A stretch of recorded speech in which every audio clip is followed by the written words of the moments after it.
A paz do Senhor Jesus, seja muito bem-vindo ao canal Abner Jovem Cristão. Que Deus abençoe a sua vida, família, casa e ministério. Hoje quero estar trazendo uma passagem que se encontra no livro do profeta Isaías, capítulo de número 38, versículos de número 1 ao 5, que assim vão dizendo: Naqueles dias, Ezequias adoeceu de uma enfermidade mortal, e veio a ele Isaías, filho de Amós, o profeta, e lhe disse: Assim diz o Senhor: Põe em ordem a tua casa, porque morrerás e não viverás. Então virou Ezequias o rosto para a parede e orou ao Senhor, e disse: Ah, Senhor, lembra-te, peço-te, de que andei diante de ti em verdade e com coração perfeito, e fiz o que era reto aos teus olhos. E chorou Ezequias muitíssimo. Então veio a palavra do Senhor a Isaías, dizendo: Vai e dize a Ezequias: Assim diz o Senhor, o Deus de Davi, teu pai, ouvi a tua oração e vi as tuas lágrimas.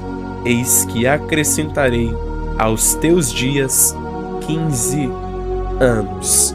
Aleluia. Meus queridos ouvintes e irmãos, neste texto bíblico nós vemos a doença de Ezequias e a sua cura maravilhosa. Ezequias, que ocupara o cargo de rei de Judá durante o tempo em que reinou, até certo ponto andou em justiça diante de Deus. Entretanto, irmãos e ouvintes, ainda que era justo, isso não foi um empecilho para ele não ser acometido por uma doença. Ao contrário, Ezequias acaba sendo acometido com uma doença mortal. E Isaías, filho de Amós, que fora profeta do Senhor, vai ir até o rei Ezequias e vai lhe dizer para que ele viesse a colocar a sua casa em ordem, porquanto ele morreria e não viveria. A casa aqui, no caso, significa a vida de Ezequias.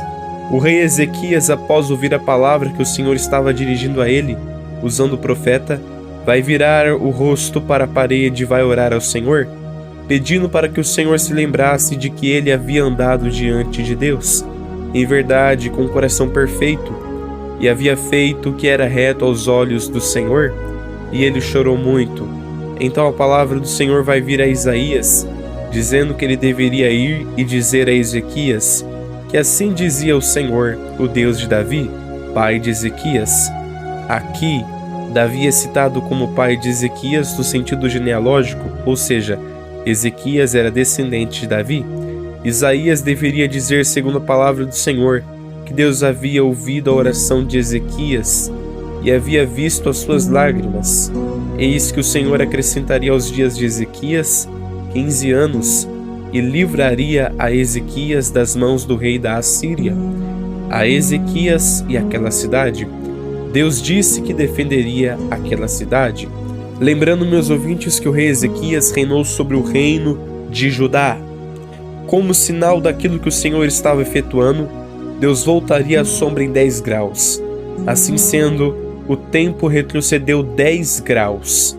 Deus faz o tempo voltar 10 graus no passado como sinal de cura na vida de um homem. Agora eu te faço a seguinte pergunta: existe Deus como o nosso Deus, meu irmão? Só existe um Deus e dominador sobre o tempo, espaço e universo. Nada pode contra o nosso Deus. Às vezes não vamos entender o porquê de determinadas situações que Deus permite acontecerem em nossas vidas. Mas mesmo sem entendermos o porquê, precisamos confiar e procurar sempre ter em reserva diante do Senhor um testemunho íntegro e sincero, pois foi justamente o testemunho de Ezequias na presença do Senhor que levou o Senhor a acrescentar mais 15 anos à vida de Ezequias. O bom testemunho que carregamos conosco mesmo, diante de Deus, não inibe eventos difíceis de acontecerem em nossas vidas, mas Deus pode nos livrar da morte. Deus nos experimenta por meio dessas situações difíceis.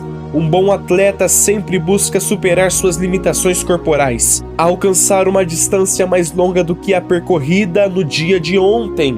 Você não pode parar no meio do caminho pela decorrência de um evento difícil de se enfrentar, que acometeu a sua vida. O nosso Deus tem poder para remover a chaga do desânimo de nossos corações e derramar o ânimo de corrermos e vencermos. Ou seja, quando eu uso o exemplo do atleta, quando eu uso o exemplo daquele corredor que não se cansa, que busca sempre superar os seus limites, eu estou dizendo que nós não podemos parar no meio da caminhada, nós não podemos parar no meio da corrida, pois está muito perto de nós atravessarmos a linha de chegada. Falta pouco tempo. Falta um pouco de tempo para nós alcançarmos a vitória. Então não podemos retroceder, não podemos parar, não podemos empacar no meio do caminho. O Senhor nos chamou para uma obra e mesmo que pareça difícil, Ele estará conosco, nos capacitando e nos dando estrutura e recursos para continuarmos e não desanimarmos. Você não pode parar no meio deste caminho. Se Deus te chamou para a obra nesta vida, nesta família, neste casamento, vai até o fim. Persista, insista e não desanime, pois o Senhor está te estruturando e te capacitando para que você não venha desanimar nem retroceder no meio desta longa caminhada. O Senhor é aquele que te anima, o Senhor é o teu fôlego de vida, o Senhor é o teu ânimo em meio à angústia, o Senhor é o teu refrigério para que você venha continuar. É o Senhor quem sacia sua sede e mata sua fome para que você venha continuar na caminhada. Deus usa estes obstáculos que nós enfrentamos no dia a dia para nos ensinar a irmos mais distantes. Ele usa tais dificuldades para nos aparelhar de uma forma sobrenatural, mas nós precisamos confiar nas suas mãos. Toda vez que cogitamos tomar um rumo diferente daquele que Deus já nos direcionou a tomar, estamos mostrando ao Senhor que não confiamos nele de todo o coração inteiro. Não recorrer aos subterfúgios humanos não é uma tarefa fácil, mas é necessária. Se você se escribar no homem, sempre vai ter frustrações, pois o homem, momentaneamente, dentro de suas limitações, soluciona pequenos problemas. Contudo, concede um ar de desesperança para os problemas difíceis demais para sua compreensão pequena. Mas Deus, em toda a sua glória, não precisa de um esforço sequer para fazer milagre. Ele simplesmente faz, pois Ele é Deus. Ezequias teve a virtude de saber orar. É muito interessante que existem muitas pessoas que no meio do sofrimento tentam colocar Deus na parede. É impossível.